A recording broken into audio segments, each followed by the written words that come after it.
Today we're going to take a look at the music apps of iPad, what is out there, and what you should download. This episode brought to you by GoToMeeting. Hey everybody, Jeffrey Powers here. Welcome to iPad 365, the show where we look at an app a day to keep your iPad in play. It's Friday, and of course we've got viewer choice on Friday. A little bit of programming notes here. Next week I'm actually going to be going to Houston, Texas, and then the following week I think I'm going to New York, a week off, and then New York once again.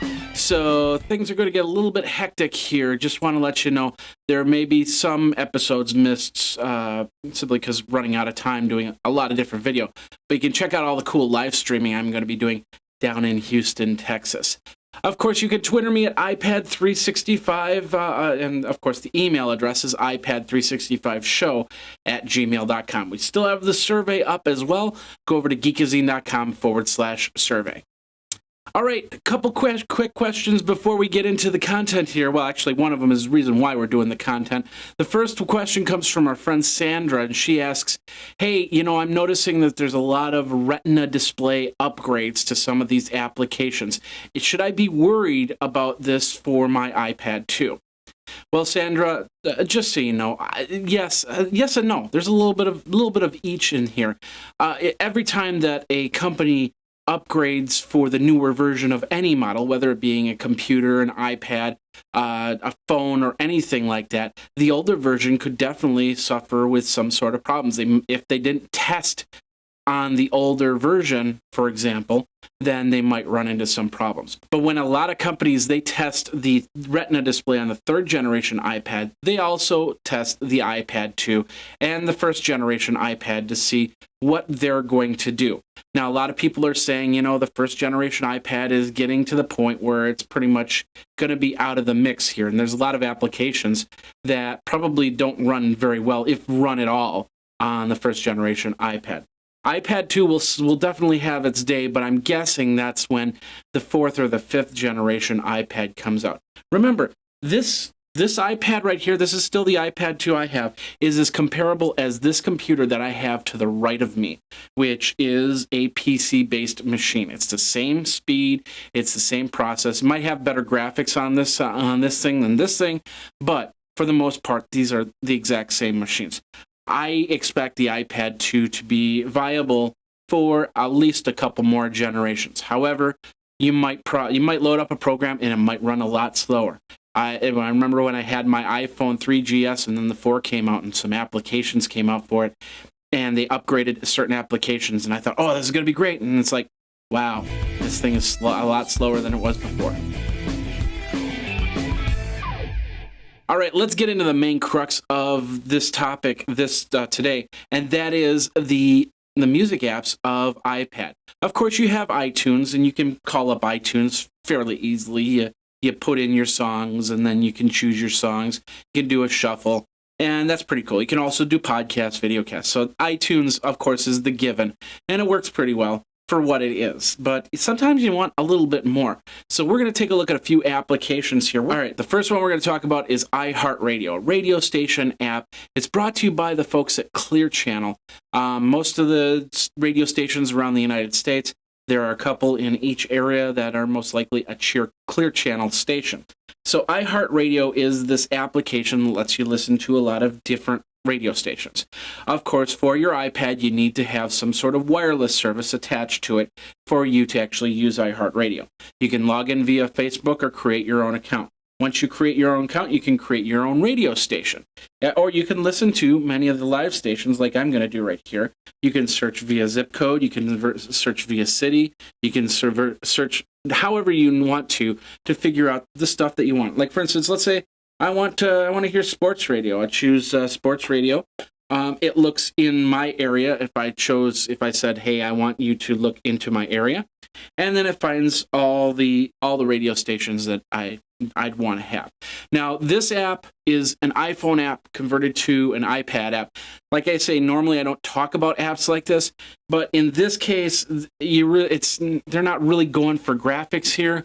They're just going to get you a radio station online. So the chances of this actually becoming a full-fledged iPad app, probably if they decide to put in a little bit more, maybe some profiles of the radio jockeys or something like that, then I could see this app get upgraded. But for now, this is a perfect app. It's called the iHeartRadio app. You can listen to your radio stations.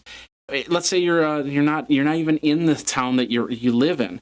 Let's say you're flying out to Houston, Texas, and you want to hear the morning radio shows from your area.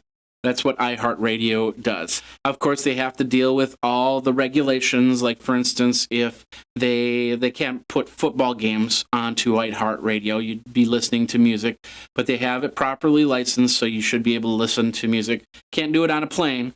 But unless, I suppose if you had the Wi-Fi turned on, I suppose you could turn this on and listen to it on a plane. So check it out. It's a great companion to have if you're at your house or in a place where Wi-Fi is readily available, or you have a 3G or 4G connection on your iPad. It's called iHeartRadio. Another application that I talk about a lot, it's called Stitcher Internet Radio. They've just gone social, which means that they've connected to Facebook, so you can make friends and find out what friends are listening to and add to your station. The coolest thing about Stitcher Internet Radio Station is not only can you do you can do radio stations, but you can also do podcasts. And anything that's streaming in an audio format can go through here as long as they've connected with Stitcher and said, hey, connect up the feed here. So I listen when I go for my daily walks. I go and I use my iPhone, of course, but then I connect up to Stitcher and I can get all my tech news for the day, so I can be ready to give it out to you when need be. So like I said, they made this really cool upgrade, so it looks a little bit more fancier, so you can get more information. You can treat it more like a news source.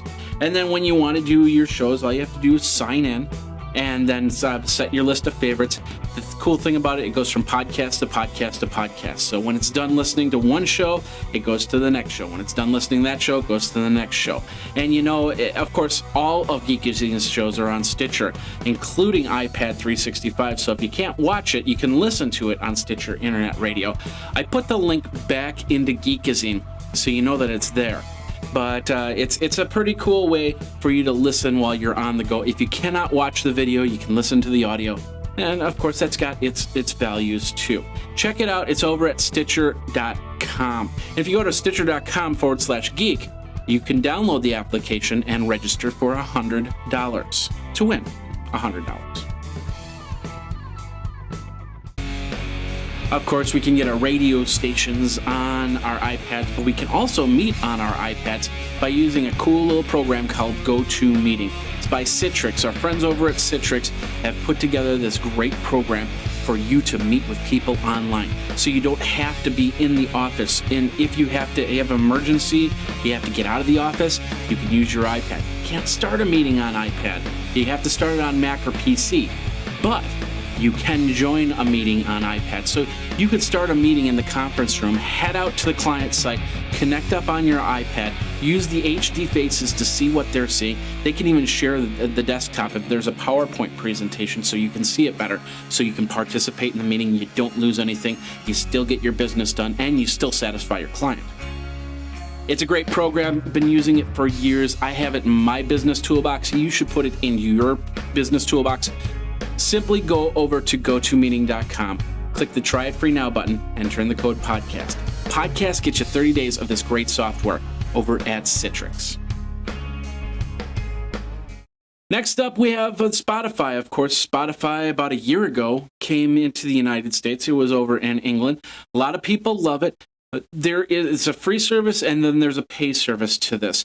And of course, if you have mobile devices, especially on 3G and 4G, you have to pay for the service for this to work. But if you're on your computer, you can listen to songs on the internet, a certain amount of songs, a certain amount of time, so on and so forth. So the iPad came out, and it's looking pretty great for the iPad. You can do some search. You can even find out what's new. Like, for instance, I noticed there's a new album by Pitbull. I can take some listen to what the new tracks are, see if that's an album that I'd want to buy, if the songs are songs I want to buy, and then go from there. Of course, it connects up to your Facebook, so people can see what you're listening to through your Spotify app. It's pretty easy to manage through. If you flip through Facebook on your iPad, you should be able to flip through Spotify right here. create your playlists. Of course, you can then send them up into the cloud so you can synchronize them with all your devices. And once again, if you get the paid membership, you can get a lot more out of that. So check it out over at Spotify. It's the Spotify iPad app.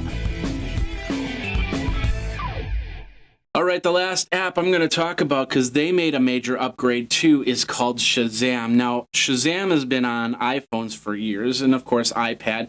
Moving over to the iPad was pretty much a no-brainer. They had the iPhone version on iPad, and then they upgraded to the iPad version, which has a lot of great stuff. Now, you get it's a pretty blank screen right there. You can add stuff, but the really cool thing is this little thing right here. It's called the tag stream, and basically, it's a little visual representation of what songs are coming through. As you can see, these are the songs that are getting tagged. The big song right now is a song called Whistle, and so you can see it's actually popping up a few times if I see that correctly. But bottom line is, if you want to check out some new music, you basically look through this tag stream and you say, okay, oh, this Far East movement, I want to see what they are. This is the Far East movement featuring Justin Bieber. Okay, I picked that. Yeah. So yeah, okay, so I want to add this to my list. So there's a little plus button right here. I'll hit that plus, and then I'll put it here. I'll go over to done, and of course, it's right there in my list. So then I can click on it or tap on it, and I can check out to see what the tracks are. See if it's something that I want to purchase myself, and of course go through the purchase app here. Looks pretty straightforward in getting all your songs, figuring out what songs are where. Of course, turn on your location device so you can so it can understand the song better, because I guess it tags and it uses the location for the tagging, figuring out with what radio stations are playing around the area, what TV stations are playing around the area, to figure out the song. So, and of course, the recognition engine that they have on here. I've had Shazam on my iPhone and iPad ever since the beginning, and it's a great application. Even just to say, hey, what song was that? Who plays this song? What's the name of this song? I want to buy it. And of course, that's called Shazam. And of course, that is today's episode of iPad 365. I hope you got a little bit of knowledge as to the music apps out there. What music apps do you use? There's more music applications, from radio apps to actual download apps, to actual streaming apps and podcast apps, so on and so forth. I just showed you 4 of them today. But let me know what you use by twittering me over at iPad365. Of course, you can email me at iPad365show@gmail.com. As you may see, I get a little perspiration on my brow because it is warm. It's one of the first warm days of May, and I'm going to go out and I'm going to enjoy this once I get this video posted up. So thank you very, very much once again. Might have some small little gaps because of the trip to Houston next week, but we'll get you an iPad 365, and we'll do it in 24. Of course, there'll be a Saturday episode. We will do that in 24, when it will be another episode of iPad 365. My name is Jeffrey Powers. Thanks a lot for watching. You guys geek out. You should follow Graphite on Twitter at GraphiteINC.